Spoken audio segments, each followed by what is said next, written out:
video about how we could multiply matrices using Excel. I'm not sure how well the other videos explained it, so I thought maybe I might show you one. But this is a problem from the homework.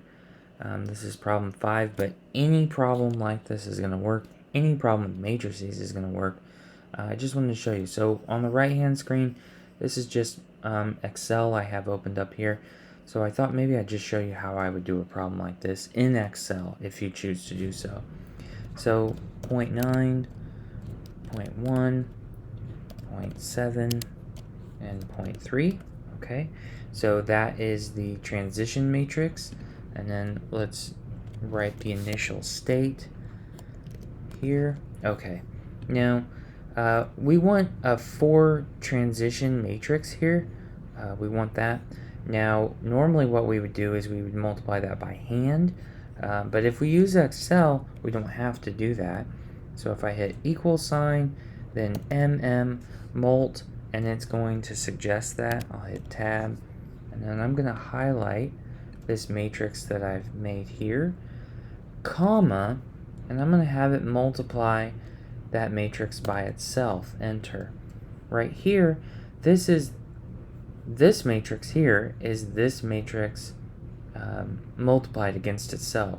So this is right here is p squared. If this is p squared. And for this problem, we want p to the 4th. So I can do the same process again, but with this matrix here. Hit enter. So this is p to the 4th, and you can see that this is the same exact answer as the correct answer. Okay, so that's one way you can get p to the 4th. If you want p to the 8th, you can do the exact same process, p to the 16th, and you can just keep going. You can go as high, as low, as long as you understand your exponent rules, you can understand how to make this. So that's extremely easy to do. Now, it wants the state at which, after 4 transitions, we have the initial state, and then once after 4 transitions. So that means that we need to multiply this vector by this matrix. And I can do that in Excel too, of course. So I can do the mult.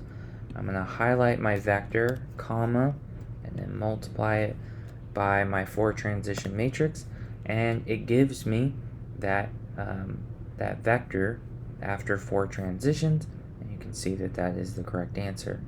So I hope this helps. If you like to use Excel, if you wanted to use Excel, you most certainly can for something as simple as this, and I hope that gives you at least a heads up of how to do it. Okay, have a good day.